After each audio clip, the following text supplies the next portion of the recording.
നിങ്ങൾ ഈ രോഗികളുടെ കയ്യിൽ നിന്ന് എത്ര രൂപ ഫീസ് വാങ്ങുന്നുണ്ട്? അയ്യോ, അതൊരു നല്ല ചോദ്യമാണ്. നാളിതുവരെ നയാ പൈസ ആരുടെ നിന്നും ഇന്നുവരെ വാങ്ങിയിട്ടില്ല. ഞങ്ങൾക്ക് ജീവനുള്ള കാലത്തോളം ഈ പ്രാർത്ഥന എത്ര ലക്ഷം ആളുകൾക്ക് ചെയ്തു കൊടുക്കേണ്ടി വന്നാലും ഞാനും എൻ്റെ കൂടെയുള്ള സഹോദരങ്ങളും അത് 100% സൗജന്യമായിട്ടായിരിക്കും അത് എത്തിച്ചു കൊടുക്കുന്നത്. കേരളത്തിൻ്റെ ബഹുമാനപ്പെട്ട മുഖ്യമന്ത്രി ചില വർഷങ്ങൾക്ക് മുൻപ് ഭരണം ഏറ്റെടുത്തപ്പോൾ ഉദ്യോഗസ്ഥന്മാരോടായി പറഞ്ഞ ഒരു വാചകം ഞാൻ നിങ്ങളെ ഓർപ്പിക്കാം.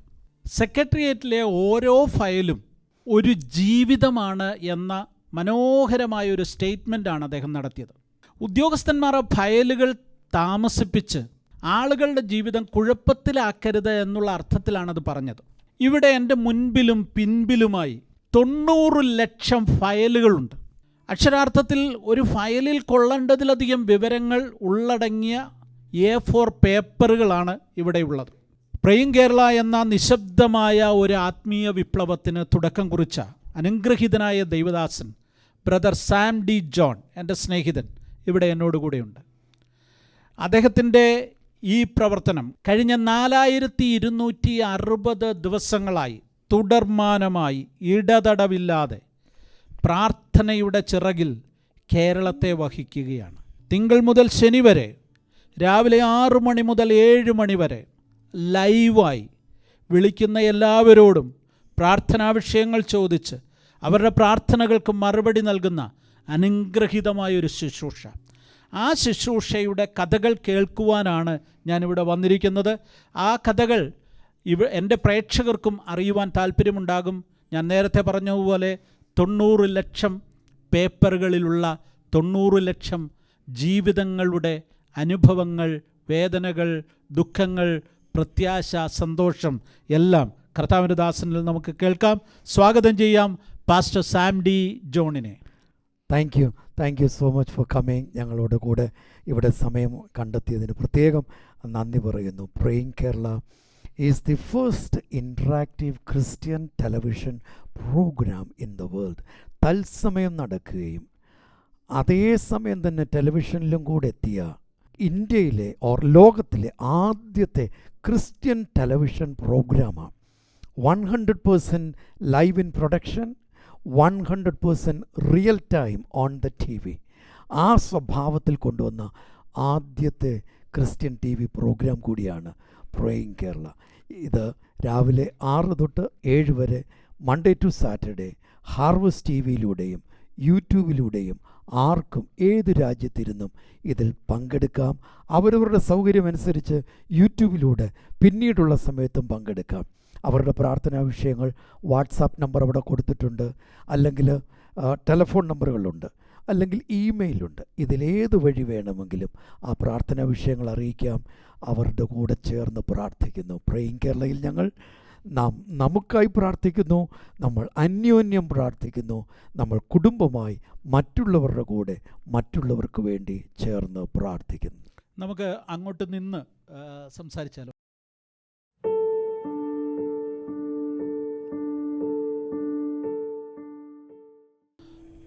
സത്യത്തിൽ എനിക്ക് തോന്നുന്നത് കേരളത്തിൽ ഇത്രയും നിശബ്ദമായി ഒരാത്മീയ വിപ്ലവം ഒരു പതിറ്റാണ്ടിലേറെ കൺസിസ്റ്റൻ്റായി തുടർച്ചയായി ഇടതടവില്ലാതെ നീണ്ടു നിൽക്കുന്നതും ഇത്രയധികം ആളുകളെ ടച്ച് ചെയ്തിട്ടുള്ളതുമായ ഒരു ആത്മീയ ശുശ്രൂഷ ഉണ്ടെന്ന് എനിക്ക് തോന്നുന്നില്ല. പ്രേയിങ് കേരള എന്ന ഒരു ആത്മീയ പ്രോഗ്രാം, ഒരു പ്രാർത്ഥനാ പ്രോഗ്രാം കഴിഞ്ഞ ഇത്രയും കാലഘട്ടം കൊണ്ട് 1 കോടിയോളം 90 ലക്ഷത്തിലധികം റെസ്പോൺസ് ഉണ്ടാക്കിയ ആ റെസ്പോൺസ് ഞാൻ നേരത്തെ കാണിച്ചതുപോലെ എഴുതി തയ്യാറാക്കിയ 90 ലക്ഷത്തോളം A4 പേപ്പറുകൾ തെളിവായി നമ്മുടെ മുൻപിലിരിക്കുകയാണ്. ബ്രദർ സാം ഡി ജോൺ അദ്ദേഹം എങ്ങനെ ഇത്തരമൊരു ആത്മീയ മുന്നേറ്റത്തിന് ചുക്കാൻ പിടിച്ചു, എന്താണ് അതിൻ്റെ പ്രചോദനം, എങ്ങനെ പ്രേയിങ് കേരളയിലേക്കെത്തി, ഇതറിയാൻ പ്രേക്ഷകർക്ക് താല്പര്യമുണ്ട്. എനിക്ക് തോന്നുന്നത് വലിയ പ്രചരണങ്ങളൊന്നുമില്ലാതെ വലിയ കോലാഹലങ്ങളോ ഒന്നുമില്ലാതെയാണ് ഇത് തുടങ്ങി വെച്ചത്. പിന്നീടാണെങ്കിലും വലിയ പബ്ലിസിറ്റി ഒന്നും ഇതിനെക്കുറിച്ച് പത്രമാധ്യമങ്ങളിലോ സോഷ്യൽ മീഡിയയിലോ ഒന്നും കണ്ടിട്ടുമില്ല. അപ്പോൾ എന്തായിരുന്നു ഇതിൻ്റെ പ്രചോദനം? എങ്ങനെ ആരംഭിച്ചു? ഈ യാത്രയിലേക്ക് എങ്ങനെ എൻട്രി ചെയ്തു? എന്തായിരുന്നു അതിൻ്റെ ആരംഭം? എങ്ങനെയായിരുന്നു? എൻ്റെ ചെറുപ്രായത്തിൽ സാങ്കുട്ടി സാറേ, വളർന്നു വന്ന പശ്ചാത്തലത്തിൽ ദൈവത്തോട് പ്രാർത്ഥിച്ച് കാര്യങ്ങൾ നിറവേറ്റിയെടുക്കുന്ന ഒരു കുടുംബത്തിലാണ് ഞാൻ ജനിച്ചു വളർന്നത്. അപ്പോൾ അത് വലിയൊരു അനുഗ്രഹമായി. 2, ബൈബിൾ നമ്മൾ വായിച്ചപ്പോൾ 1 തിമോത്തിയോസ് 2-ാം അധ്യായത്തിൻ്റെ 1, 2, 3 വാക്യങ്ങൾ, 1 Timothy chapter 2 verses 1, 2 and 3 says, pray for all, സകല മനുഷ്യർക്കും വേണ്ടി പ്രാർത്ഥിക്കും. അപ്പം ഞാൻ കണ്ടുമുട്ടിയതായ പ്രാർത്ഥനകളിൽ സെഗ്മെൻ്റ് ആക്കിയിട്ടാണ് പ്രാർത്ഥിക്കുന്നത്, ആളുകളെ വീതിച്ചിട്ടാണ് പ്രാർത്ഥിക്കുന്നത്. ഇവർക്ക് വേണ്ടി പ്രാർത്ഥിക്കും, അവർക്ക് വേണ്ടി പ്രാർത്ഥിക്കരുത്, ഇവർ പ്രാർത്ഥിക്കരുത്, ഇവർ മാത്രമേ പ്രാർത്ഥിക്കാവൂ, ഇങ്ങനെയൊക്കെയുള്ള. അപ്പോൾ എൻ്റെ വളർന്നു വരുന്ന ആ പ്രായത്തിൽ ബൈബിൾ പറയുന്നതും നമ്മൾ കാണുന്നതുമായിട്ട് ഒത്തിരി അന്തരമുണ്ടായി. അപ്പോൾ അതിനെ ഒന്ന് പരിഹരിച്ചെടുക്കുവാൻ എൻ്റെ ഉള്ളിൽ ചെറുപ്പം മുതൽ തന്നെ ആഗ്രഹമുണ്ട്. അങ്ങനെ 1 തിമോത്തിയോസ് 2-ാം അധ്യായത്തിൽ വായിക്കുന്നത് സകല മനുഷ്യർക്കും വേണ്ടി പ്രാർത്ഥിക്കും. പ്രേയിങ് കേരള എന്ന ഈ ശുശ്രൂഷ ഇവിടെ വരുമ്പോൾ ആ തിരുവെഴുത്തിൻ്റെ കൽപ്പനയാണ് ഇത് ചെയ്യുവാൻ ഞങ്ങളെ പ്രാപ്തരാക്കുന്നത്. Why we do what we do എന്ന് ചോദിച്ചാൽ, എന്തുകൊണ്ട് നമ്മൾ ചെയ്യുന്ന കാര്യം നമ്മൾ ചെയ്യുന്നതെന്ന് ചോദിച്ചാൽ, ഇതാണ് എൻ്റെ കാരണം. കർത്താവ് പറഞ്ഞു, അത് നമ്മൾ ചെയ്തുകൊണ്ടേയിരിക്കുന്നു. അല്ലാതെ ഇതിനകത്ത് പ്രത്യേകതയൊന്നും കാര്യമായിട്ടില്ല. പിന്നെ പ്രേയിങ് കേരള എന്ന് വരുവാൻ കാരണം ഒത്തിരിയുണ്ട്. അതിൽ ഒരെണ്ണം ജീവിതത്തിൻ്റെ യാഥാർത്ഥ്യ അനുഭവങ്ങളിൽ വഴിതെറ്റിപ്പോയ, ആത്മഹത്യയിലൂടെ പോയ അനേകം ആളുകളെ അവരുടെ പ്രായോഗിക തലത്തിൽ വച്ച് നമുക്ക് നേരിട്ട് കണ്ടുമുട്ടുവാനും അവരെ അതിൽ നിന്ന് പ്രാർത്ഥനയിലൂടെ രക്ഷപ്പെടുത്താനും നമുക്ക് സാധിച്ചു. അപ്പോൾ എനിക്ക് മനസ്സിലായി, പ്രാർത്ഥിച്ചാൽ പ്രവർത്തിക്കുന്ന ഒരു ദൈവമുണ്ട്. അനേകരുടെ കഴുത്തിൽ കിടന്ന കയറുകൾ എൻ്റെ കയ്യിൽ വന്നിട്ടുണ്ട്. അനേകർ കയ്യിൽ വച്ചിരുന്ന സയനൈഡ് എൻ്റെ കയ്യിൽ വന്നിട്ടുണ്ട്. അനേകരുടെ ശരീരത്തിൽ കുത്തിക്കയറ്റിക്കൊണ്ടിരുന്ന 7, 8 വയൽ ഡ്രഗ്സ് അവസാനം എൻ്റെ കൺമുമ്പാകെ വെച്ച് കുത്തുമ്പോൾ 8ാമത്തെ വയൽ കയറുന്നില്ല. അപ്പോൾ അതിനുശേഷം അത് ചെയ്യാൻ അനുവദിച്ചിട്ട് ആ യുവാവിൻ്റെ തലയിൽ കൈവച്ച് ഒരു 30 സെക്കൻഡിൽ പ്രാർത്ഥിച്ചു. ദൈവം അവനെ വിടുവിച്ചു. അപ്പോൾ ഇങ്ങനെ ചെയ്ത ജോലി സ്ഥലത്തും യാത്രകളിലും ട്രെയിനുകളിലും ചന്തസ്ഥലങ്ങളിലും ഓഫീസുകളിലും ഒക്കെ ആളുകളെ യേശു ഇങ്ങനെ ചെറിയ ചെറിയ പ്രാർത്ഥനയിലൂടെ രക്ഷപ്പെടുത്തുന്നത് എനിക്ക് കാണാൻ പറ്റിയപ്പോഴാണ് അതും എൻ്റെ ഉള്ളിൽ പ്രാർത്ഥനയിലൂടെയുള്ള ഒരു വലിയ പ്രയോജനത്തെ എനിക്ക് മനസ്സിലാക്കാൻ സാധിച്ചു. അങ്ങനെയാണ് ഒരു പ്രാർത്ഥന തുടങ്ങണമെന്ന് പറഞ്ഞ് ചിന്തിച്ചു. പക്ഷെങ്കിൽ അതിന് പ്രേയിങ് കേരള എന്നുള്ളൊരു പദം, ആ പേര് വന്നത് തന്നെ ഞങ്ങൾ ചിന്തിച്ചതല്ല. കർത്താവ് ഈ പ്രാർത്ഥന നടന്നുകൊണ്ടിരിക്കുമ്പോൾ ഞങ്ങളുടെ ഉള്ളിലേക്ക് തന്ന ഒരു പേരായിരുന്നു പ്രേയിങ് കേരള. അത് പ്രേക്ഷകരുടെ അറിവിലേക്ക് ഞാൻ പറയട്ടെ, ഒരുപക്ഷെ ഈ പ്രേയിങ് കേരള നിങ്ങൾ ഇതുവരെ കണ്ടിട്ടില്ലായിരിക്കാം. പ്രേയിങ് കേരള എന്ന് പറയുന്നത് എല്ലാ ദിവസവും, അതായത് ഞായറാഴ്ച ഒഴിച്ച് തിങ്കൾ മുതൽ ശനി വരെ എല്ലാ ദിവസങ്ങളിലും രാവിലെ 6 തൊട്ട് 7 വരെ ഹാർവസ്റ്റ് ടിവിയിലും യൂട്യൂബിലും മറ്റ് പല സോഷ്യൽ മീഡിയ പ്ലാറ്റ്ഫോമുകളിലൂടെ ലക്ഷക്കണക്കിന് ആളുകളിലേക്ക് എത്തുന്ന ഒരു ലൈവ് പ്രെയർ പ്രോഗ്രാമാണ്. അത് live in production, real time on T V. അതെ, അത് ഇവരെ പ്രാർത്ഥിച്ചുകൊണ്ടിരിക്കുമ്പോൾ തന്നെ അന്നേരം തന്നെ ആളുകൾക്ക് കാണാം. തന്നെയല്ല, ഇപ്പം ഏത് സാഹചര്യം, ലോകത്തിൻ്റെ ഏത് കോണിലാണെങ്കിലും ആളുകൾക്ക് ആ സമയത്ത് നേരിട്ട് വിളിക്കാനും ആ വിളിക്കുന്ന ആളുകൾക്ക് വേണ്ടി അന്നേരം തന്നെ പ്രാർത്ഥിക്കാനും ആ പ്രാർത്ഥന ലൈവായിട്ട് അവർക്ക് കാണത്തക്ക നിലയിൽ ഇത് നമ്മൾ പ്രാർത്ഥിച്ചുകൊണ്ടിരിക്കുന്നു. അപ്പോൾ അത് കൂടി വന്നപ്പം രാവിലെ 6 മുതൽ വൈകിട്ട് 6 മണി വരെയുള്ള 12 മണിക്കൂർ സമയം നമുക്ക് അനേകം നമ്പറുകൾ സ്ക്രീനിൽ കൊടുത്തിട്ട് അതിലേക്ക് ആളുകൾക്ക് പ്രാർത്ഥനാ വിഷയങ്ങൾ വിളിച്ചു പറയാം.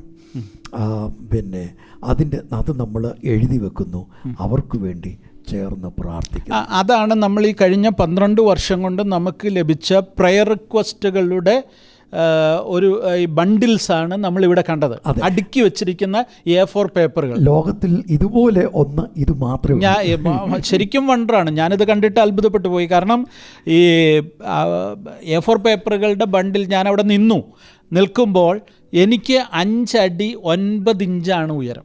എൻ്റെ അതേ ഉയരത്തിനേക്കാൾ ഒരല്പം കൂടെ, ഒരു അര ഇഞ്ച് കൂടെ ഉയരത്തിലാണ് ഈ A4 പേപ്പറുകളുടെ ബണ്ടിൽ അടുക്കി വെച്ചിരിക്കുന്ന, ഏറ്റവും പുറകിലുള്ള ബണ്ടിൽ. അങ്ങനെ തന്നെ ഏകദേശം 4 ബണ്ടിലുകളുണ്ട്. ഓരോ റോയിലും 20ഓളം ബണ്ടിൽസ് ഉണ്ട്. അപ്പം എന്നെപ്പോലെയുള്ള ആളുകൾ 20 പേര് 4 റോയിൽ നിൽക്കുന്ന അത്രയും, അതായത് ഒരു 80 പേര് എന്നെപ്പോലെയുള്ളവർ നിൽക്കുന്ന അത്രയും സ്പേസ് നിങ്ങളൊന്ന് സങ്കല്പിക്കുക. അത്രയും ഉയരത്തിൽ, അത്രയും വ്യാപ്തിയിൽ ഈ A4 പേപ്പറുകൾ അടുക്കി വെച്ചിരിക്കുകയാണ്. അതിൻ്റെ എണ്ണം പറയുന്നത് 90 ലക്ഷം, 1 കോടിയിലേക്ക് അടുക്കുവാൻ പോവുകയാണ്. 90 ലക്ഷത്തിലധികം ആളുകളുടെ വ്യക്തിപരമായ പ്രാർത്ഥനാ റിക്വസ്റ്റുകൾ, അവരെക്കുറിച്ചുള്ള വ്യക്തിപരമായ വിവരങ്ങളെല്ലാം അടങ്ങിയ വല്ലാത്തൊരു ഡാറ്റയാണത്. അത് ലോകത്തിൽ വേറെ എവിടെയെങ്കിലും അങ്ങനെ ഉണ്ടോ എന്ന് ചോദിച്ചാൽ ഇല്ല എന്ന് തന്നെ ഉറപ്പിച്ച് പറയാൻ പറ്റും. അങ്ങനെ എഴുതി വെച്ചിട്ടുള്ള ഒരു ഇത്രയും വലിയൊരു ഡാറ്റ ബാങ്ക് തന്നെ സൃഷ്ടിച്ചിരിക്കുകയാണ്. അത് ഈ A4 പേപ്പറിൽ ഇങ്ങനെ അടുക്കി വെച്ചിരിക്കുന്നു.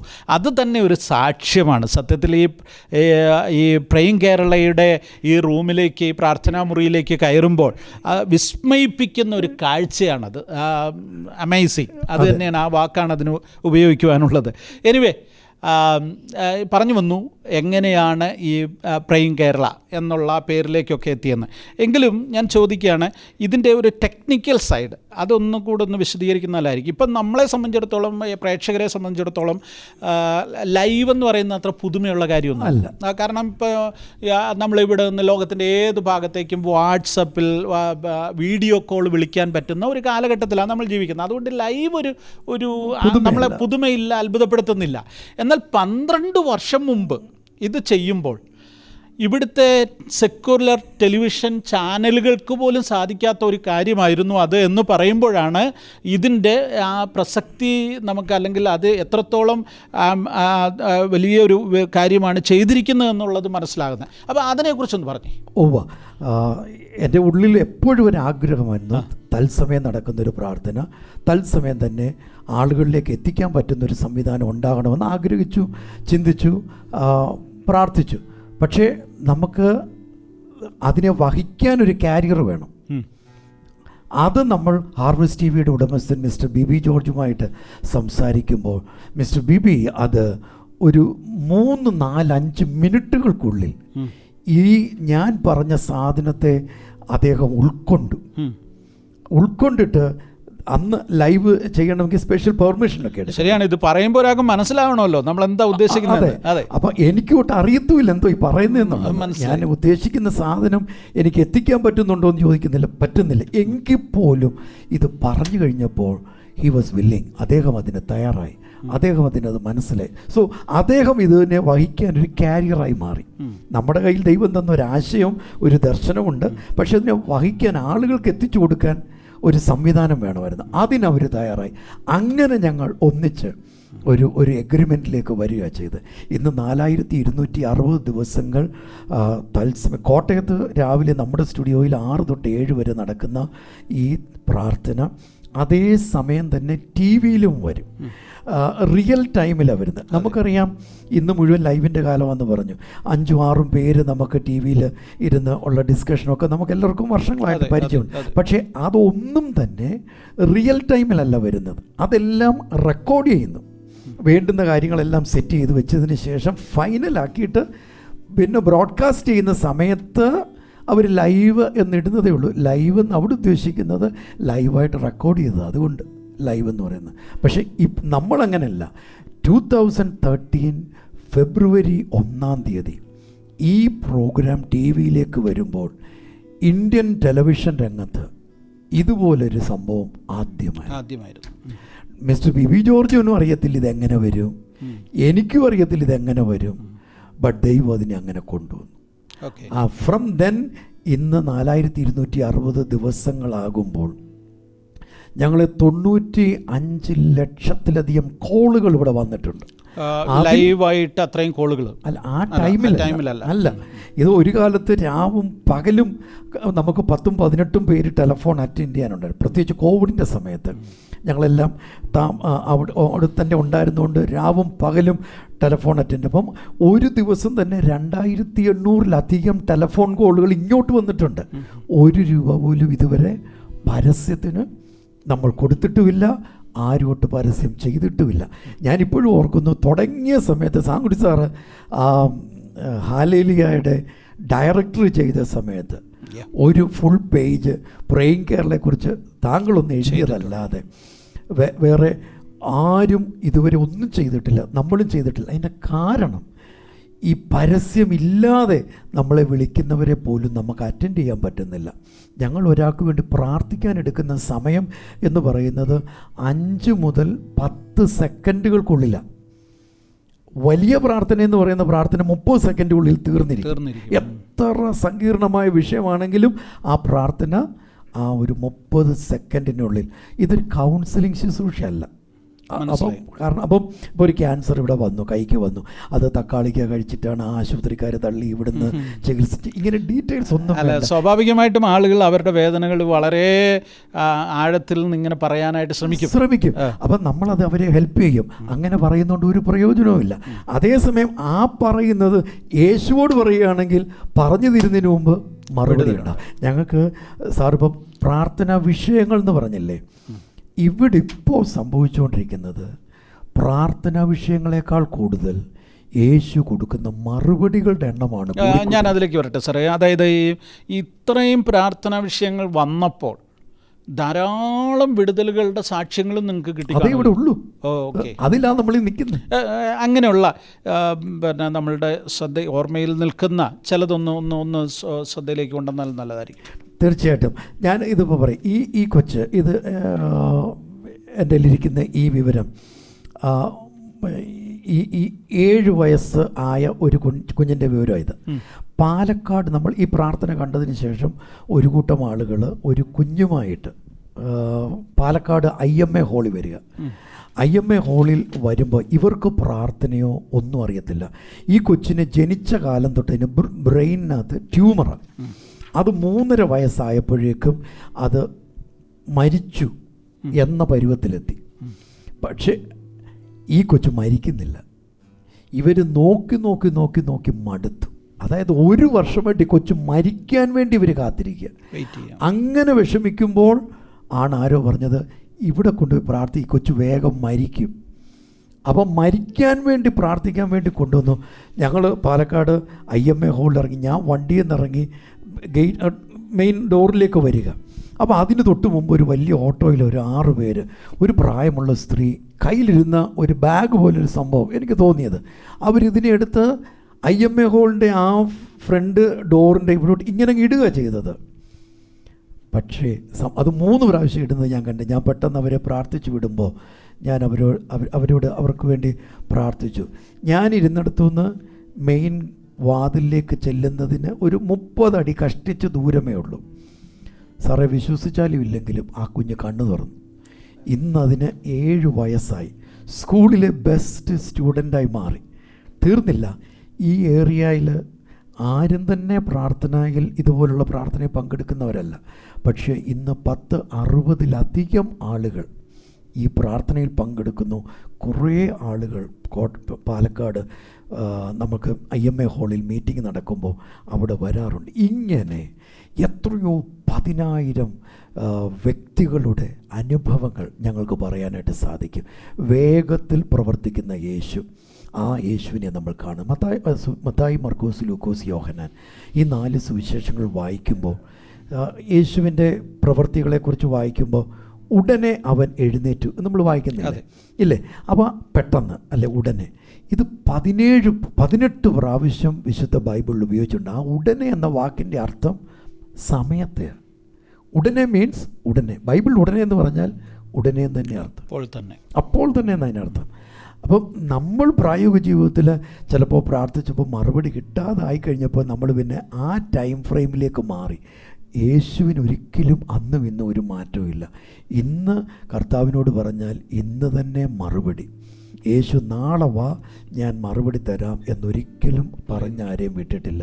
അപ്പോൾ അത് നമുക്ക് പ്രായോഗികമായി എൻ്റെ ജീവിതത്തിൽ, ഞങ്ങളുടെ കുടുംബത്തിൽ, മക്കളിൽ, സഭയിൽ, മറ്റുള്ളവരിൽ, ഇന്ന് പ്രേയിങ് കെയറിൽ ചേർന്ന് പ്രാർത്ഥിക്കുന്ന ഓരോരുത്തരിലും അങ്ങനെ തന്നെ തെളിയിച്ചെടുക്കുവാൻ നമുക്ക് സാധിക്കും. ഇതുപോലത്തെ അനുഭവങ്ങൾ ഇതിപ്പം ഒരാളുടെ രോഗസൗഖ്യം പറഞ്ഞു, അപ്പോൾ IMA ഹാളിൽ എന്ന് പറഞ്ഞു. അപ്പം നിങ്ങൾക്ക് ഇത് ഈ ലൈവ് അല്ലാതെ നമ്മൾ നേരിട്ട് മീറ്റിങ്ങുകൾ നടത്താറുണ്ടോ? പ്രാർത്ഥന അപ്പോൾ TV എന്ത് കണ്ടാലും നമ്മൾ അങ്ങോട്ട് പോകുമല്ലോ, അത് ചെയ്യുന്നവരുടെ അടുത്തേക്ക് പോകും. അപ്പോൾ കോട്ടയത്ത് നമ്മുടെ സ്ഥിതി എന്ന് പറഞ്ഞാൽ ഈ സ്റ്റുഡിയോയ്ക്കകത്ത് ഇതിനകത്ത് പരിമിതമായ സ്ഥലമേ ഉള്ളൂ. അതെ. അപ്പോൾ ആരും ഇങ്ങോട്ട് വരരുത്, വന്നാൽ അവരെ അറ്റൻഡ് ചെയ്യുവാൻ നമുക്ക് നേരമില്ല. അപ്പോൾ ഇത് തുടക്കത്തിൽ തന്നെ നമുക്ക് ഈ ഒരു പ്രയാസം നേരിട്ടപ്പോൾ നമ്മൾ എന്താ ചെയ്തതെന്ന് ചോദിച്ചാൽ ഓരോ സ്ഥലങ്ങളിൽ ഓഡിറ്റോറിയങ്ങൾ വാടകയ്ക്ക് എടുക്കാൻ തുടങ്ങി. ഞാനിപ്പോഴും ഓർക്കുന്നു, ആദ്യത്തെ മീറ്റിംഗ് മിസ്റ്റർ ബിബി ജോർജിൻ്റെ വീട്ടിൽ വെച്ച് തന്നെ നടത്തിയത്. അപ്പോൾ അവിടെ ഞങ്ങളിവിടെ ചെല്ലുമെന്ന് പറഞ്ഞ് ആ നാട് മുഴുവൻ ഉള്ള പാർക്കിംഗ് സ്പേസ് മുഴുവൻ ആൾക്കാരെയും വാഹനങ്ങളെയും കൊണ്ട് നിറഞ്ഞു. അവരുടെ വീട് ചുറ്റും. അന്നേരം നാട്ടുകാർ തന്നെ അറിയുന്നത് എന്തുവാ ഇത്, ആ രീതിയിൽ. അപ്പം നമ്മൾ മീറ്റിങ്ങുകൾ ഇപ്പോൾ 27-28 മീറ്റിങ്ങുകൾ ഞങ്ങൾ ചെയ്യാറുണ്ട്. മീനിങ് ഒരു മാസം രാവിലെ 6 തൊട്ട് 7 വരെ തത്സമയം പ്രാർത്ഥന കഴിഞ്ഞാൽ 7:30 ഞങ്ങൾ ഇവിടുന്ന് സ്ഥലം വിടും. 3 ടീമുണ്ട്. ഇപ്പോൾ 3 സ്ഥലത്തേക്ക് നമുക്ക് പോകാനായിട്ട് സാധിക്കും. അപ്പോൾ അവിടെ പോകുന്നു, ആളുകൾ അവിടെ വരിക, അവരുടെ പ്രാർത്ഥനാ വിഷയങ്ങൾ എഴുതി വെക്കുക. നോക്കിയാൽ സാർ ഇത് വായിച്ചു നോക്കി, ആളുടെ പേര്, പ്രാർത്ഥനാ വിഷയം, ഇത്രയേ ഉള്ളൂ. പ്രൈസ് റിപ്പോർട്ട്, അവർക്ക് എന്തെങ്കിലും യേശു ചെയ്തു കൊടുത്ത കാര്യം പ്രാർത്ഥനയിലൂടെ സംഭവിച്ചതുണ്ടെങ്കിൽ അത് അവർക്ക് പറയാം, അത് അവിടെ എഴുതി വെക്കും. അല്ലെങ്കിൽ ഇത്രയേ ഉള്ളൂ. ഒരു വാചകം 2 വാചകത്തിൽ ആ പ്രാർത്ഥനാ വിഷയങ്ങൾ എഴുതി വെക്കുന്നു. ഇതിപ്പം ജോർജ്, ഇദ്ദേഹം ഒരു ക്രൂയിസ് ലൈൻ ഷിപ്പിൽ ജോലി ചെയ്യുന്ന ആളാണ്. കഴിഞ്ഞ വർഷം ഇദ്ദേഹം അവധിക്ക് വരുമ്പോൾ ഇദ്ദേഹത്തിന് വലിയൊരു തുക കടമാണ്. അദ്ദേഹത്തിൻ്റെ ജോലിയിൽ നിന്ന് കിട്ടുന്ന വരുമാനം കൊണ്ട് ആ കടം തീരത്തുമില്ല. അപ്പം എങ്ങനെ വീട്ടുമെന്നറിയത്തില്ല. അപ്പം മരണചിന്തകൾ ഇങ്ങനെ വേട്ടയാടുക. ആരോ പറഞ്ഞു ഇതുപോലൊരു പ്രാർത്ഥനയുണ്ട്, പങ്കെടുക്കാൻ പറഞ്ഞു. അങ്ങനെ മാവേലിക്കര വന്നു ചേർന്ന് പ്രാർത്ഥിച്ചു. ഈ 7/4/2026 ഞാൻ അദ്ദേഹത്തെ നേരിട്ട് കണ്ടു. അപ്പോൾ അന്നേരം അദ്ദേഹം പറഞ്ഞ വാചകം ഇവിടെ എഴുതി വച്ചിരിക്കുന്നത്, യേശു അത് പരിഹരിച്ചു കൊടുത്തു. ഇദ്ദേഹത്തിൻ്റെ ശമ്പളത്തിൽ വർധനവ് വന്നിട്ടില്ല, വേറെ ആരും ഇദ്ദേഹത്തെ സഹായിക്കാനായിട്ട് മുമ്പോട്ട് വന്നിട്ടില്ല. അപ്പനും മോനും കൂടെ വന്ന് പറയുക, പക്ഷെ ദൈവം ഒരു വഴി തുറന്നു കൊടുത്തു. അങ്ങനെ എത്രയോ 10,000 ആളുകളുടെ കടങ്ങൾ മാറി. ഞങ്ങളെ ജപ്തിക്കാർ തന്നെ ഒരു 20 ലക്ഷത്തിലധികം ജപ്തി നോട്ടീസുകൾ ഞങ്ങളുടെ പക്കലുണ്ട്. ഏറ്റവും കുറഞ്ഞത്. സന്തോഷത്തോടെ പറയട്ടെ, ഒരു വ്യക്തിയുടെയും ജപ്തി നടന്നിട്ടില്ല. 2, ഒരു വ്യക്തി പോലും ഇതുവരെ ആത്മഹത്യ ചെയ്തിട്ടുമില്ല. പ്രേയിങ് കേരളയിലേക്ക് വിളിച്ച് വിവരം പറഞ്ഞോ, അവരൊന്നിൽ നേരിട്ട് അല്ലെങ്കിൽ ആരെങ്കിലും വഴി ഇന്ന് വരെ അവർ മരിച്ചിട്ടുമില്ല, അവരുടെ ആത്മഹത്യയോട്ട് നടന്നിട്ടുമില്ല. അല്ല, ഇത് കേൾക്കുമ്പം നമുക്കുള്ളൊരു സന്തോഷമുണ്ട്. അപ്പോൾ തന്നെ ചോദിക്കട്ടെ, ഈ ആളുകളുടെ സാമ്പത്തിക ബുദ്ധിമുട്ടുകൾ അല്ലെങ്കിൽ രോഗങ്ങൾ, ഈ 2 കാര്യങ്ങളാണല്ലോ പ്രധാന പ്രാർത്ഥനാ വിഷയം. ഇതിൽ രോഗങ്ങളാണോ കൂടുതൽ, അതോ? രണ്ടുമുണ്ട്. പ്രത്യേകിച്ച് രോഗങ്ങൾ. കോവിഡ് വന്നപ്പോഴായിരുന്നു ഞങ്ങൾ ശരിക്കും മടുത്തുപോയി. ഞങ്ങൾക്ക് ഉറങ്ങാൻ പറ്റത്തില്ല. ഞങ്ങൾ 10-30 പേര് ആ കോമ്പൗണ്ടിൽ തന്നെ താമസിക്കുകയാണ്. ലേഡീസ് അവരുടെ ഹോസ്റ്റൽ, നമുക്ക് സ്റ്റാഫ് വേണമല്ലോ വർക്ക് ചെയ്യാനായിട്ട്. ഞാൻ, വൈഫും, മക്കൾ, ഞങ്ങൾ മെൻ എല്ലാവരും കൂടെ സ്റ്റുഡിയോ ബിൽഡിങ്ങിൽ തന്നെ എല്ലാവരും തറയിലൊക്കെ കിടക്കുക. കാരണം രാവിലെയും പാതിരയ്ക്കൊക്കെയാണ് ചിലപ്പം ഹാർവെസ്റ്റിൽ നമ്മളെ വിളിച്ചിട്ട് പറയുന്നത്, ആൾക്കാർ നിർബന്ധിക്കുന്നു പ്രാർത്ഥന ചെയ്യുക. സാറേ വിശ്വസിക്കത്തില്ല, ആംബുലൻസിൽ കൊണ്ടുപോയിക്കൊണ്ടിരുന്ന രോഗികളെ ആംബുലൻസിൽ വെച്ച് തന്നെ യേശു സൗഖ്യമാക്കി ഇടയ്ക്ക് വിട്ട അനുഭവങ്ങളൊക്കെ ഞങ്ങളുടെ പക്കലുണ്ട്. ഈ യേശു എത്ര നല്ലവനാണ്. വേഗതയിൽ നമുക്ക് വേണ്ടി പ്രവർത്തിക്കുന്ന കർത്താവ്. നമ്മുടെ ആ ചിന്തകൾക്ക് ഒരു മാറ്റം വന്നാൽ മാത്രം മതി യേശു ഇഷ്ടമുള്ളപ്പം പ്രവർത്തിക്കും. അല്ല, അങ്ങനെ യേശു ചിന്തിച്ചിരുന്നെങ്കിൽ ആ തളർവാദ രോഗി സൗഖ്യമാകത്തില്ല. കാഴ്ച പ്രാപിക്കുക എന്ന് യേശു പറഞ്ഞപ്പോൾ അവന് കാഴ്ച കിട്ടിയില്ലായിരുന്നു എങ്കിലോ എത്ര വലിയ ദുരന്തമായിരുന്നു അല്ലേ. യേശുവിൻ്റെ പ്രസംഗങ്ങളല്ല യേശുവിനെക്കുറിച്ചുള്ള അറിവ് നാട്ടുകാരുടെ മറ്റുള്ളവരിൽ എത്താൻ കാരണം യേശു ചെയ്തു കൊടുത്ത പ്രവൃത്തികളാണ് യേശുവിനെ മറ്റുള്ളവർ യേശുവാണെന്ന് പോലും ഗ്രഹിക്കാൻ പ്രധാനമായ കാരണമായത്. ഈ പ്രാർത്ഥനയ്ക്ക് വേണ്ടി വിളിക്കുന്നവരിൽ എല്ലാ ജാതിയിലും എല്ലാ മതത്തിലും പെട്ട ആളുകൾ കാണുമല്ലോ. അതെ. അപ്പം സ്വാഭാവികമായിട്ടും അവർക്കിതിനൊരു ഫോളോ അപ്പോ അങ്ങനെ എന്തെങ്കിലും നിങ്ങൾ ഒരു ചർച്ചിലേക്ക് ഡയറക്റ്റ് ചെയ്യുമോ, അങ്ങനെ എന്തെങ്കിലും ചെയ്യുന്നുണ്ടോ? ചെയ്യും അത്യാവശ്യമായിട്ടും. അതായത് മനുഷ്യനും ദൈവവും ഉൽപ്പത്തി 1-ലും 2-ലും ഈ 2 കൂട്ടരേ ഉള്ളൂ. പിന്നീടാണ് വിഭജനങ്ങൾ വന്നത്. അപ്പം പ്രേയിങ് കേരളയുടെ ഫോക്കസ് അല്ലെങ്കിൽ ഇതിൻ്റെ വർക്കിംഗ് സ്ട്രാറ്റജി, പ്രൊഡക്ഷൻ മെത്തേഡ് നിർത്തിയിരിക്കുന്ന ഈ ഒരു ഇതില്ല. ഉൽപ്പത്തി 1-ഉം 2-ഉം ദൈവവും മനുഷ്യനും. അവിടെ എല്ലാ ആ അതിർവരമ്പിനും അപ്പുറത്ത് ദൈവം മനുഷ്യനെ കാണുന്നത് പോലെ അവരെ കാണുക. അവർ ചിലപ്പോൾ തെറ്റുകാരായിരിക്കും, കൊള്ളാത്തവരായിരിക്കും, മദ്യപാനിയായിരിക്കും, 4ാം കാലം നടക്കുന്നവരായി, ഇതൊന്നും നമ്മൾ നോക്കുന്നില്ല. നമ്മൾ ആ വ്യക്തിക്ക് പ്രാധാന്യം. അവരെ നോക്കിക്കൊണ്ട് പ്രവാചകൻ പറഞ്ഞൊരു വാക്ക്, ദൈവം പറഞ്ഞത് പ്രവാചകനിലൂടെ കിട്ടിയത്, നീ എനിക്ക് വിലയേറിയവനും മാന്യനുമാകുന്നു. ഞങ്ങൾ അത് തന്നെ ഇതിൽ ഫോളോ ചെയ്യുന്നു. അപ്പം സാറ് വരുന്നു, ഇപ്പം നമ്മൾ തമ്മിൽ 10-31 വർഷങ്ങളായിട്ട് അറിയാം. അപ്പോൾ പ്രാർത്ഥനയ്ക്ക് വരുമ്പോൾ സാറിന് നമ്മൾ ഇപ്പോൾ അവിടെ 300 പേര് നിൽക്കുക. ഒരു കാരണവശാലും ഈ പരിചയ നിമിത്തം സാറിന് ഒരു 10 മിനിറ്റ് സമയം അധികം അവിടെ കിട്ടത്തില്ല. അവർക്ക് 30 സെക്കൻഡാണ് കിട്ടുന്നതെങ്കിൽ സാറിനും അത്രയും തന്നെ കിട്ടുകയുള്ളൂ. എല്ലാ മീറ്റിങ്ങുകളിലും അങ്ങനെ നമ്മൾ ഒരാളോട് സംസാരിച്ച് അവരുടെ ഫുൾ ഡീറ്റെയിൽസ് എടുത്ത് അങ്ങനൊരു സംഭവമേ ഇല്ല. കിട്ടുന്ന ഒരു സെക്കൻഡിൽ യേശുവിനെ അവർക്ക് എത്തിച്ചു കൊടുക്കുക, യേശുവിലേക്ക് അവരെ നയിക്കുക.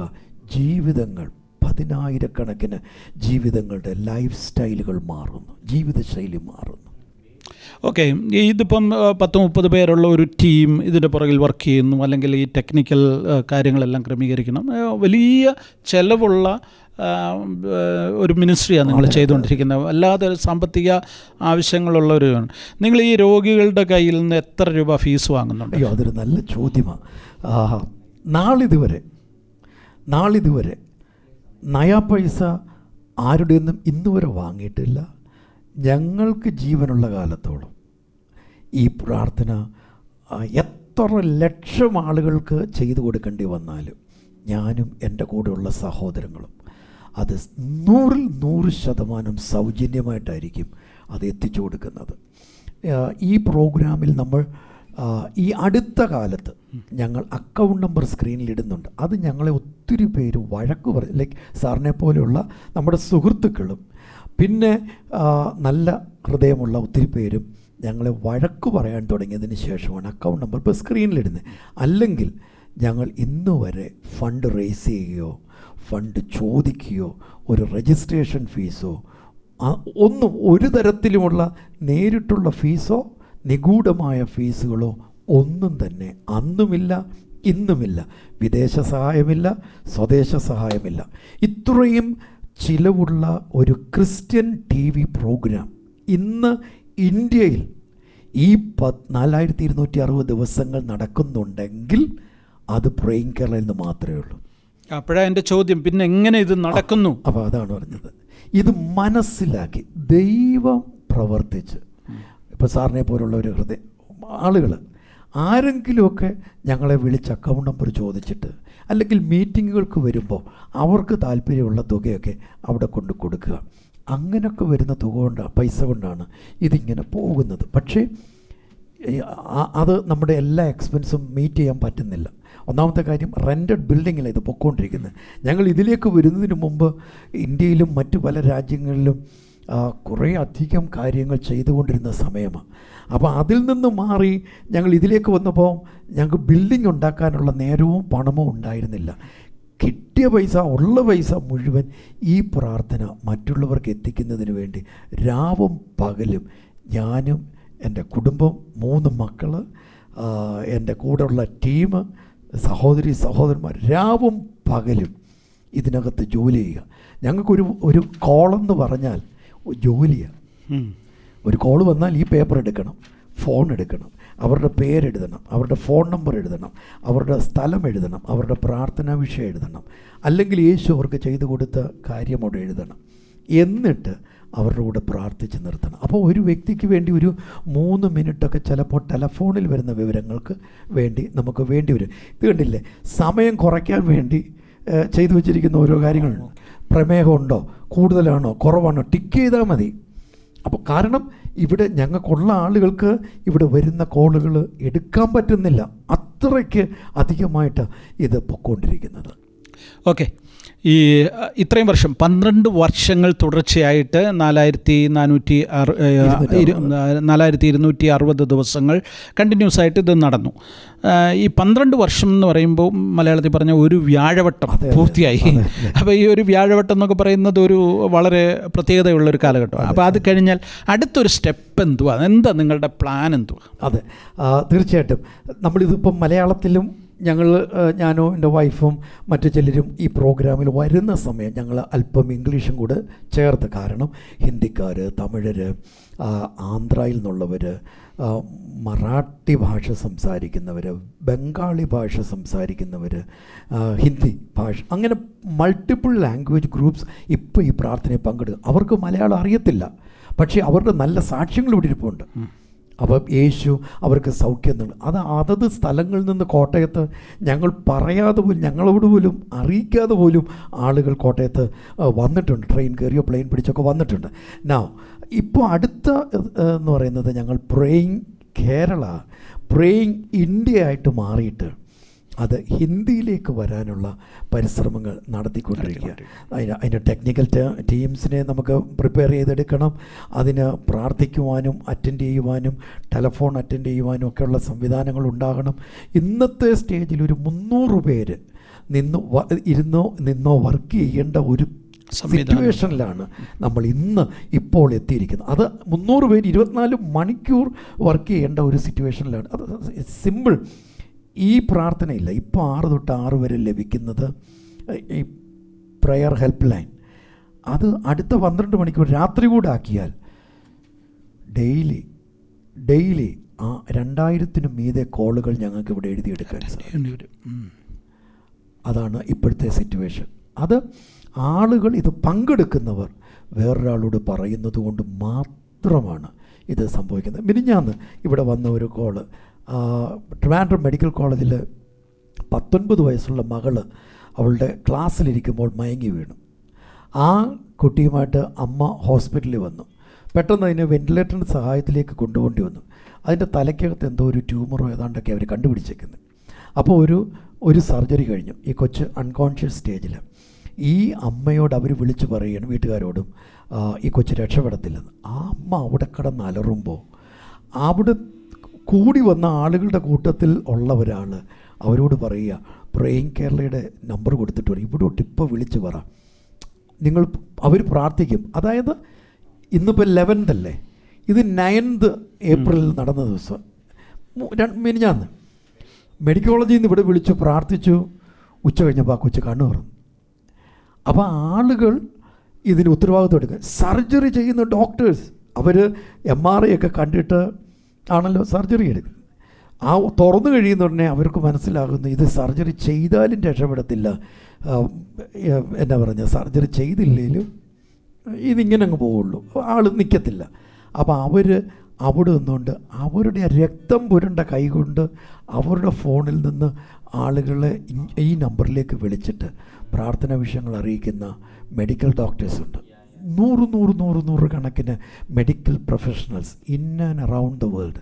മറ്റ് ഭാഷക്കാർ, എൻ്റെ കയ്യിൽ അമേരിക്കൻസ്, മറ്റ് പല രാജ്യക്കാർ അവരുടെ ഫോട്ടോ സഹിതം നമ്മുടെ പക്കലുണ്ട്. ഡോക്ടേഴ്സ് കൈവിട്ടതാണ്, പക്ഷേ യേശു അതുങ്ങളെ സൗഖ്യമാക്കി. ഈ പ്രേയിങ് കേരള എന്നുള്ള ആ പേര് അതെങ്ങനെ കിട്ടി? അതിനൊരു മനോഹരമായൊരു എംബ്ലമുണ്ട്. ആ എംബ്ലത്തിൻ്റെ കഥ എന്താ, അതിൻ്റെ ആശയം എന്താണ്, ആ കാര്യങ്ങളൊന്ന് വിശദീകരിക്കാമോ? അന്ന് ഞാനൊരു ഡിസൈനറാണ്, by God's blessings and gifting. അല്ല ട്രെയിൻഡ് അല്ല, പക്ഷേ ഇത്തിരി ഒത്തിരി എംബ്ലങ്ങൾ ചെയ്തിട്ടുണ്ട്. ദൈവം എനിക്ക് തന്ന അനുഗ്രഹങ്ങളിലൊന്ന്, എക്സാമ്പിൾ ബൈബിൾ. നമ്മൾ എപ്പോഴും ഉപയോഗിക്കുന്ന ബൈബിളാണല്ലോ. ബൈബിളിലെ ഏത് വാക്യത്തെയും എനിക്ക് വിഷ്വലൈസ് ചെയ്യാൻ പറ്റും, പിക്ചറൈസ് ചെയ്ത് കൊണ്ടുവരാൻ പറ്റും. അത് സെക്കൻഡുകൾക്കുള്ളിൽ അതിൻ്റെ ഒരു ഇമേജ് ദൈവം എനിക്ക് നൽകി തരും. അപ്പോൾ ഈ പ്രേയിങ് കേരള വരുമ്പോൾ ഹൂസ്റ്റണിൽ ഇന്നേക്ക് 12 വർഷം മുമ്പ് 12 വർഷം മുമ്പ് ഞാൻ 8 യൂണിവേഴ്സിറ്റീസിൽ പഠിക്കുന്ന വിദ്യാർത്ഥികൾക്ക് വേണ്ടിയുള്ളൊരു ക്ലാസ് എടുത്തതിന് ശേഷം, അതും എക്സലൻസ് എന്നുള്ള വിഷയമായിരുന്നു ഞങ്ങളുടെ ടോപ്പിക്ക് അന്ന്. How to excel based on Bible. അപ്പോൾ അത് എടുത്തു കഴിഞ്ഞ് തിരിച്ചു പോകുന്ന വഴിയില്ല ഈ ഒരു എംപ്ലോയ്മെൻ്റ് ഉള്ളിൽ വരുന്നത്, ഈ ലോഗോ വരുന്നത്. അപ്പോൾ ഇത് ഇത്രയേ ഉള്ളൂ, സിമ്പിളാണ്. ഗോഡ് ഓഫ് ദി യൂണിവേഴ്സ്, സകലത്തെ സൃഷ്ടിച്ച ദൈവം, ആ വൃത്തം കൊണ്ട് ഉദ്ദേശിക്കുന്നത്. മാത്രമല്ല ബൈബിളിൻ്റെ വെളിച്ചത്തിലേക്ക് പോയാൽ ദൈവം സൃഷ്ടിക്കാൻ ഉപയോഗിച്ചിരിക്കുന്നതെല്ലാം സർക്കുലർ ഫോമിലാണ് ഉപയോഗിച്ചിരിക്കുന്നത്. നമ്മുടെ ഞരമ്പുകൾ സ്ക്വയറായിട്ടിരിക്കുന്ന ഒരു ഞരമ്പും ശരീരത്തിലില്ല, എല്ലാം റൗണ്ട്. അപ്പം ഇന്നത്തെ ഒരു കുഞ്ഞ് ഇന്ന് പ്രസവിക്കപ്പെടുന്നു, നാളെ ആ കുഞ്ഞ് തന്നെയാണ് പ്രസവിക്കുന്നത്. ഒറ്റ വ്യത്യാസമേ ഉള്ളൂ, പീരീഡ് ഓഫ് ഡെവലപ്മെൻറ്റ്. വളർച്ചയുടെ ഒരു ഘട്ടം വരെ കാത്തിരിക്കണം. ഇന്ന് സൃഷ്ടിക്കപ്പെടുന്നതിന് നാളുകളിൽ സൃഷ്ടിക്കുവാനുള്ള ശേഷിയോട് കൂടിയാണ് ദൈവം സൃഷ്ടിച്ചത്. സോ എല്ലാം സർക്കുലർ ഫോമിലാണ്. ഭൂമി വൃത്താകൃതിയില്ല, എല്ലാം സർക്കുലർ. സോളാർ സിസ്റ്റം മുഴുവൻ സർക്കുലർ ഫോമില്ല. ബൈബിൾ അങ്ങനെയാണ് നമുക്ക് വ്യക്തമാകുന്നത്. സോ ഗോഡ് ഓഫ് ഹെവൻ, എല്ലാത്തെ ഉൾക്കൊള്ളുന്ന അത്യുന്നതനായ യേശു കർത്താവ്. യോഹന്നാൻ 14:14 യേശു പറഞ്ഞു, what ever you ask in my name I will do it. ഞാൻ നിങ്ങൾ എൻ്റെ നാമത്തിൽ ചോദിക്കുന്നതൊക്കെ, ഒക്കെ മീൻസ് ഒക്കെ എന്ന ബൈബിളിൻ്റെ അർത്ഥം, അത് കർത്താവ് ചെയ്തു തരും. അപ്പോൾ ഒരു അധ്യാപകൻ്റെ കയ്യിൽ എപ്പോഴും ഒരു ചുവന്ന മഷി പേന കാണും, പിന്നെ ഒരു പച്ച മഷിയും കാണും. അപ്പോൾ ആ ചുവന്ന മഷി എപ്പോഴും നമുക്കുള്ളത് ഇൻഡു ഇടാനാണ്. ഞാൻ കാണുന്ന കർത്താവിൻ്റെ കയ്യിലുള്ള ചുവന്ന മഷി അതെനിക്ക് വേണ്ടി എപ്പോഴും ടിക്ക് ചെയ്യാൻ, ഹൈലൈറ്റ് ചെയ്ത്. അതുകൊണ്ട് എൻ്റെ കയ്യിൽ എപ്പോഴും അവിടം മുതലാണ് ഈ ചുവന്ന മഷി പേനയുണ്ട്. അന്നും ഇന്നും എനിക്ക് ചുവന്ന മഷി പേന ഇല്ലാത്തൊരു ദിവസമില്ല. കാരണം ഇതാ, എവിടെ പോയാലും, ഹോട്ടലിൽ പോയാലും, എവിടെ കണ്ടാലും ആളുകൾ യേശു കൊടുത്ത മറുപടിയെക്കുറിച്ചാണ് സംസാരിക്കുന്നത്. ദൈവം അവർക്ക് മറുപടി നൽകുന്നു. സോ അങ്ങനെയാണ് ആ ലോഗോ അങ്ങനെ ഡിസൈൻ ചെയ്തത്. 2 മുമ്പേ പറഞ്ഞില്ലേ, A4 സൈസ് പേപ്പറിൽ ഇത് എഴുതി വെക്കുക. ഇത് എനിക്ക് ഒരു 20-21 വയസ്സുള്ളപ്പോൾ ഞങ്ങൾ കുറച്ച് പിള്ളേർ ഇരുന്ന് പ്രാർത്ഥിക്കുന്ന സമയത്ത് ഞങ്ങളുടെ ഉള്ളിൽ അന്നേരം അവിടെ ഇരിക്കുന്ന ഒരാൾ പറയുക, യേശുവിന് നമ്മുടെ എല്ലാവരുടെയും പേരറിയാം, നമുക്കറിയാവുന്ന കാര്യം അത്. പക്ഷേ ആ മീറ്റിങ്ങിൽ അത് കേട്ട് കഴിഞ്ഞപ്പോൾ അതൊരു ചൈതന്യമായിട്ട് എന്തോ ഒരു സംതിങ് പെട്ടെന്ന് എൻ്റെ ഉള്ളിലേക്ക് വരുന്നതായിട്ട് എനിക്ക് തോന്നി. എൻ്റെ പേര് യേശുവിന് അറിയാമെങ്കിൽ ഞാനൊരു 100 പേരുടെ പേരെഴുതി കാണിച്ചു കൊടുത്താൽ യേശുവിന് അവർക്ക് വേണ്ടി പ്രവർത്തിക്കാൻ പറ്റും. അപ്പം കാരണം ആ കൂട്ടത്തിലുള്ളവർ, അന്ന് ഞാനൊരു വിഷമസന്ധിയിൽ ഇവിടെ പൊയ്ക്കൊണ്ടിരിക്കുക.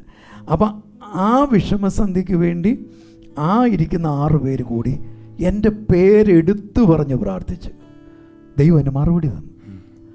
അപ്പോൾ അതിൽ നിന്നാണ് ഒരാൾക്കൊരു ഫയൽ, ഒരു ഷീറ്റ് പേപ്പർ, ആളിൻ്റെ പേര്, ആളുടെ ഫോൺ നമ്പർ, ആളുടെ സ്ഥലം, പിന്നെ അവരുടെ വിവരങ്ങൾ. ഞങ്ങൾക്ക് ഇവിടെ അവരുടെ പ്രശ്നങ്ങളും ഇവിടെ യേശു ചെയ്തു കൊടുക്കുന്ന മറുപടി, ഇവിടെ തികയത്തില്ലെങ്കിൽ ഇവിടേക്ക് എടുക്കാം. അങ്ങനെയാണ് ഇത് പൊയ്ക്കൊണ്ടിരിക്കുന്നത്. സോ ആ എംബ്ലം ആണ് നമുക്ക് നമ്മുടെ കയ്യിലുണ്ട്. ഓരോരുത്തരുടെയും ഫിംഗർ അടയാളത്തെ നമ്മളൊരു ലോഗോ ആക്കി മാറ്റി അത് ചെയ്തിരിക്കുന്നത്. ഇതിൻ്റെ ഒബ്ജക്റ്റീവ് ഉണ്ട്. യേശു മർക്കോസിൻ്റെ സുവിശേഷത്തിൽ പറഞ്ഞു, എൻ്റെ ആലയം പ്രാർത്ഥനാലയം എന്ന് വിളിക്കപ്പെടും. യെശയ്യാവ് 56:7 പ്രവാചകന യെശയ്യാവ് നടത്തിയ ഒരു പ്രവചനമാണ്. യെശയ്യാവ് പ്രവചിച്ചു, ജീവിച്ചു, പക്ഷേ യെശയ്യാവിന് അത് നിറവേറി കാണാൻ പറ്റിയില്ല. എന്നാൽ യേശുവിൽ നമുക്ക് നിറവേറി കാണുന്നു. എൻ്റെ ശരീരം ദൈവം വസിക്കുന്ന ആലയമാണെങ്കിൽ എൻ്റെ ശരീരത്തിലാണ് യേശു വസിക്കുന്നത്. അതുകൊണ്ട് എൻ്റെ ശരീരം ദൈവത്തിൻ്റെ പ്രാർത്ഥനാലയം എന്ന് വിളിക്കപ്പെടും. സർവ്വജാതികൾക്കുമുള്ള പ്രാർത്ഥനാലയം എന്ന് വിളിക്കപ്പെടും. നമുക്കറിയാം, ഇന്ന് കൂടുതലും പ്രാർത്ഥന ക്ലാസ്സുകൾ, പ്രാർത്ഥന സെമിനാറുകൾ നമുക്ക് നടക്കുന്നുണ്ട്.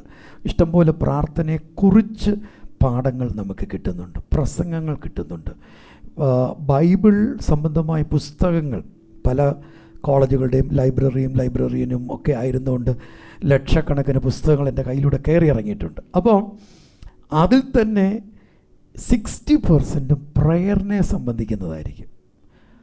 പ്രേയിങ് കേരളയിൽ പ്രാർത്ഥന എന്തെന്ന് പഠിപ്പിക്കുന്നില്ല, നമ്മൾ പ്രാർത്ഥിക്കുന്നേ ഉള്ളൂ. അതെ, അതിൻ്റെ റിസൾട്ട് നമുക്ക് കാണാൻ പറ്റുന്നു. So that is it. Okay. അടുത്തായിട്ട് അവസാനമായിട്ട് പറയുമ്പം ഈ പ്രാർത്ഥനയിലൂടെയുള്ള അത്ഭുത രോഗസൗഖ്യം, ഇതൊക്കെ ശരിക്കും ഈ കാലഘട്ടത്തിൽ വല്ലാതെ മാർക്കറ്റ് ചെയ്യപ്പെടുകയും വലിയ തട്ടിപ്പുകൾ നടക്കുകയും ചെയ്യുന്ന ഒരു ഫീൽഡാണ്. അപ്പോൾ ആ രംഗത്താണ് ശരിക്കും പിന്നെ പ്രേയിങ് കേരളം നിൽക്കുന്നത്. അപ്പോൾ സ്വാഭാവികമായിട്ടുള്ള ആക്ഷേപങ്ങളുണ്ടാകാം, വിമർശനങ്ങളുണ്ടാകാം. അങ്ങനെ എന്തെങ്കിലും അനുഭവങ്ങളുണ്ടോ? നാളിതുവരെ നമ്മളെ ആരും അങ്ങനെ ഒന്നും പറഞ്ഞിട്ടില്ല. കാരണം നമ്മൾ ആരുമായിട്ട് മത്സരിക്കുന്നില്ല. 2, നമ്മൾ ആരോടും ഇങ്ങോട്ട് വിളിക്കാനായിട്ട് ആവശ്യപ്പെടുന്നില്ല. പണത്തിൻ്റെ ഒരു എലമെൻ്റ് ഇതിനകത്തില്ല. പണം അതിനകത്ത് വരുന്നില്ല. ഇപ്പം സാങ്കുട്ടി സാർ 100 ദിവസം അടുപ്പിച്ച് വന്ന് 150 വിഷയങ്ങൾക്ക് വേണ്ടി പ്രാർത്ഥിക്കുന്നത് ഞങ്ങൾക്കതൊരു പ്രോബ്ലമേ അല്ല. 75ാമത്തെ ദിവസം സാറ് വരുമ്പോഴും ഇന്ന് ആദ്യമായിട്ട് വന്നൊരു വ്യക്തിയായിട്ടാണ് ഞങ്ങളവരെ കാണുന്നത്. യേശു സൗജന്യമായിട്ട് ഇത് തന്നു, അത് സൗജന്യമായിട്ട് എത്തിച്ചു കൊടുക്കുക. ഇതിൻ്റെ മേജർ ചെലവുകൾ നടക്കുന്നത് ഞങ്ങൾ തന്നെ ഇതിനകത്ത് ജോലി ചെയ്യുന്നത്, ടെക്നിക്കൽ സൈഡ്. ഇപ്പം ഞാൻ അതിനകത്ത് ഉൾപ്പെടുന്നില്ല. പക്ഷേ ഇതിൻ്റെ തുടക്കത്തിൽ ഇത് ഫെബ്രുവരി 1, 2013 രാവിലെ 6 തൊട്ട് 7 വരെ ഈ പ്രാർത്ഥന TV കൂടെ വരണം. അപ്പം വെളുപ്പിന് 4:30 ആയപ്പോഴും ഞാൻ കേബിൾ സോൾഡർ ചെയ്തുകൊണ്ടിരിക്കുക. എൻ്റെ കൂടെ ഒരു സഹോദരനുമുണ്ട്. ഞങ്ങൾ അന്നേരം ഉപയോഗിക്കേണ്ട കേബിൾ ഞാൻ തന്നെ അദ്ദേഹം ഇത് കണ്ടു മനസ്സിലാക്കുക, പിന്നീടുള്ളത് അദ്ദേഹം ചെയ്തു, പക്ഷേ ഞാനത് ചെയ്യുക. അപ്പം മേജർ 90% ജോലികളും എൻ്റെ കൂടെയുള്ള സഹോദരങ്ങൾ, മക്കൾ, ഇവിടെ വർക്ക് ചെയ്യുന്ന സഹോദരങ്ങൾ, അവരുടേതായി മാറിയത്, അവരുടെ സ്വന്തം ദൈവം ഞങ്ങളെ ഏൽപ്പിച്ചു. മാത്രമല്ല, ഗ്രേസ് ചാപ്പൽ എന്നൊരു ചർച്ച് നമുക്ക് കോട്ടയത്തുണ്ടല്ലോ. ഇപ്പോൾ 30ാമത്തെ വർഷത്തിൽ നമ്മളെത്തി. ഇത് തുടങ്ങിയപ്പോൾ ദൈവത്തിൻ്റെ ആത്മാവ് പറഞ്ഞ ഒരു കാര്യങ്ങളിലൊന്ന്, ഇത് ഗ്രേസ് ചാപ്പൽ സഭയുടേത് മാത്രമാക്കി വെക്കരുത്, ഇത് യേശുവിൻ്റെ ശരീരത്തിന് വേണ്ടി തുറന്നു കൊടുക്കണം. പ്രയോജനം അതിൻ്റെ റിസൾട്ട് എന്താണെന്ന് ചോദിച്ചാൽ, യേശുവിൽ വിശ്വസിക്കുന്ന ആർക്കും ഈ പ്രാർത്ഥനയിൽ ഞങ്ങളുടെ കൂടെ വന്ന് പങ്കാളികളാകാൻ പറ്റും. പങ്കാളി മീൻസ് സാധാരണ പങ്കാളി എന്ന് കേൾക്കും പൈസ കൊടുക്കുന്നവരെ പങ്കാളി, അല്ലെ പിന്നെ ഒരു പ്രാർത്ഥന പങ്കാളി എന്നോട് വിളിക്കുക. ഇതല്ല, ഇതിൻ്റെ പ്രൊഡക്ഷനിലേക്ക് വരാൻ പറ്റും. ഇപ്പം സാറ് തിരുവല്ല ഇന്ന് രാവിലെ വരുന്നോ? വന്നിട്ട് ആരാണെങ്കിലും ഇതെല്ലാവർക്കും വേണ്ടി തുറന്നിട്ടിരിക്കുന്ന ഒരു സംഭവം. 2, മത്സരമില്ല. ഈ ശുശ്രൂഷയേക്കാൾ മീതെ അല്ലെങ്കിൽ കീഴെ വേറൊരാൾ എന്നൊരു ചിന്ത നമുക്കില്ല. അവരെക്കാൾ ഇത് ഏറ്റവും മുകളിൽ എന്നൊരു ചിന്ത നമുക്കില്ല.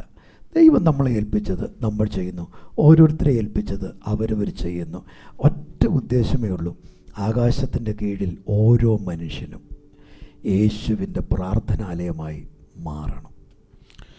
ഓക്കെ, ഇത് അവസാന ഘട്ടത്തിൽ പറയാനുള്ള ഒരു കാര്യം, നമ്മൾ ഈ സാറിൻ്റെ 1-2 പ്രാവശ്യം എടുത്തു പറഞ്ഞ പോലെ 30 വർഷത്തിലധികമായി നമ്മൾ തമ്മിലുള്ള പരിചയം.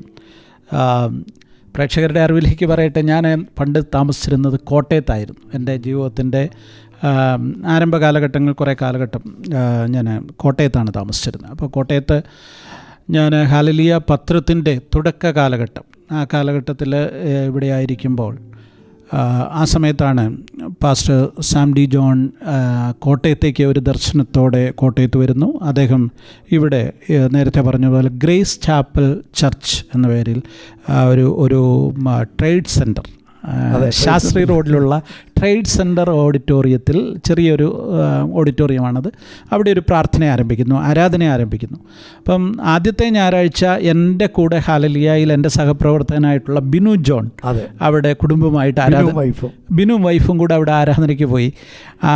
എന്നോട് വന്ന് പറഞ്ഞു, അതിന് മുമ്പ് തന്നെ സാം എന്നോട് പറഞ്ഞിരുന്നു.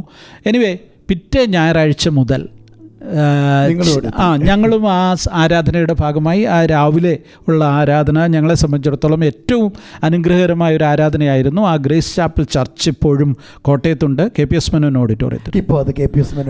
ഇപ്പോൾ അത് KPS മേനോൻ ഓഡിറ്റോറിയത്തിലാണ് നടന്നുകൊണ്ടിരിക്കുന്നത്. ടൈമിംഗ് എങ്ങനെ? രാവിലെ 9 തൊട്ട് 11:30 വരെയുള്ള രാവിലെ 9 തൊട്ട് 11:30 വരെയുള്ള സമയത്ത് അത് നടന്നുകൊണ്ടിരിക്കുന്നു. വളരെ അനുഗ്രഹിക്കപ്പെട്ട ഒരു ആരാധനയായിരുന്നു. അന്ന് ഞങ്ങളുടെ ആത്മീയ വളർച്ചയിൽ അതിൻ്റേതായ ഒരു ഭാഗമുണ്ടായിരുന്നു. പിന്നീടാണ് ഞാൻ തിരുവല്ലയിലേക്ക് താമസം മാറ്റി പോകുന്നതൊക്കെ. എനിവേ, അന്ന് മുതലുള്ള പരിചയമാണ് സാം ഡി ജോണുമായിട്ട്. അതിന് മുമ്പേ അറിയാം എങ്കിൽ പോലും ആണ്.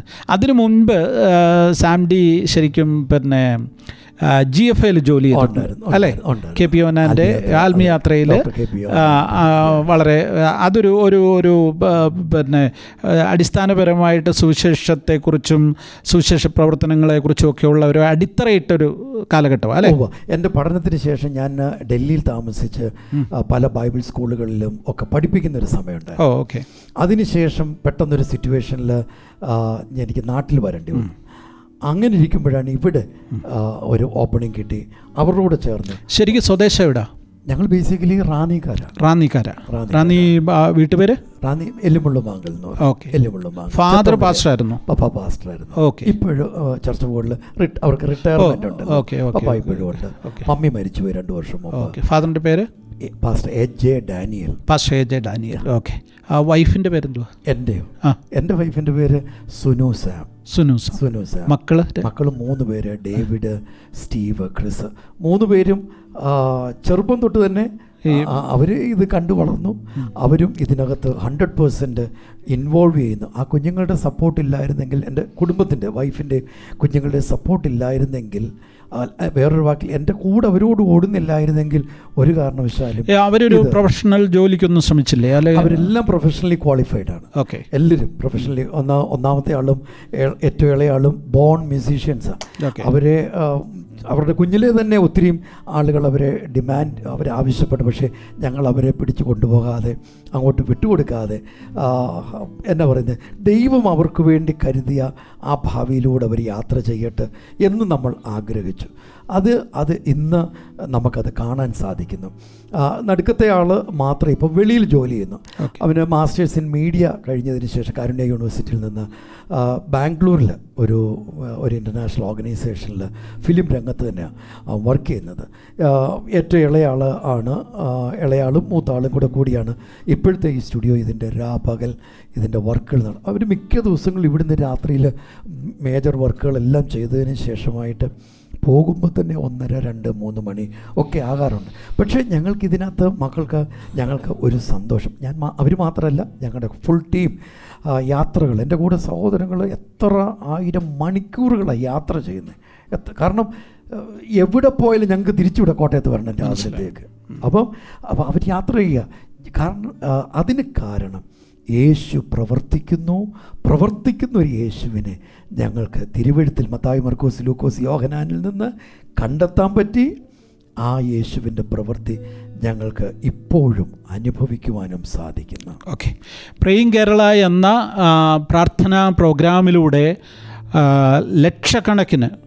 ദശലക്ഷക്കണക്കിന് ആളുകളെ സ്വാധീനിക്കുവാൻ, സ്പർശിക്കുവാൻ സാധിച്ച അനുഗ്രഹീതമായൊരു മിനിസ്ട്രി ദൈവം ധാരാളമായി അനുഗ്രഹിക്കട്ടെ. തുടർന്നും ലക്ഷക്കണക്കിന് ആളുകൾക്ക്, കോടിക്കണക്കിന് ആളുകൾക്ക് ആശ്വാസമായി മാറട്ടെ, വിടുതലായി മാറട്ടെ.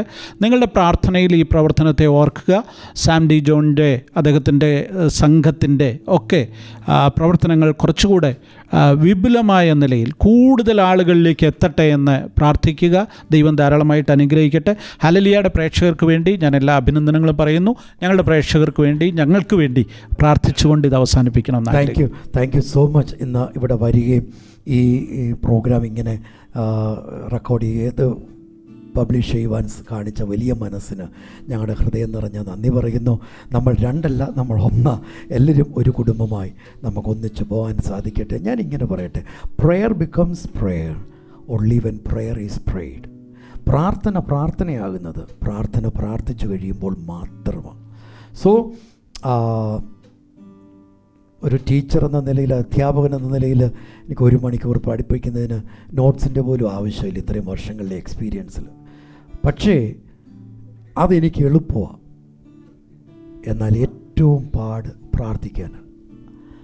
കർത്താവ് ഞങ്ങൾക്ക് ഈ കാലഘട്ടത്തിൽ അത് തന്നപ്പോൾ അത് നിർവഹിക്കുവാൻ ഞാനും എൻ്റെ കൂടെയുള്ളവരും അതിന് തയ്യാറായി. ഞങ്ങളിലൂടെ അനേക ലക്ഷം ആളുകൾ ഇന്ന് പ്രാർത്ഥനയ്ക്കും ആരാധനയ്ക്കും ഒന്നാമത്തെ സ്ഥാനം കൊടുത്ത് ജീവിതത്തിൽ യേശുവിൻ്റെ ജീവിതശൈലിയിലേക്ക് വരുന്നത് ഞങ്ങൾക്ക് നേരിട്ട് കാണാൻ സാധിച്ചു. ഈ കേരളത്തിൽ മാത്രമല്ല, മറ്റനേകം രാജ്യങ്ങളിൽ. സോ അത് ഇങ്ങനെ വരുമ്പോൾ ഞങ്ങളുടെ കൂടെ നിൽക്കുന്ന താങ്കളെപ്പോലുള്ള വലിയ വലിയ ആളുകളുണ്ട്. ഓരോരുത്തരോടും ഞങ്ങൾ നന്ദി പറയുന്നു. നിങ്ങളുടെയൊക്കെ ഓരോ വാക്കുകൾ, ആ സ്നേഹത്തോടുകൂടിയുള്ള ഓരോ സന്ദർശനം, ചിലപ്പോൾ ഒന്ന് വിളിച്ച് ഹലോ എന്തുണ്ട് വിശേഷം എന്ന് ചോദിക്കുന്നതായിരിക്കും. പക്ഷേ അപ്പോഴും ഞങ്ങളെ ഓർക്കാൻ ഒരാളുണ്ടല്ലോ. Thank you.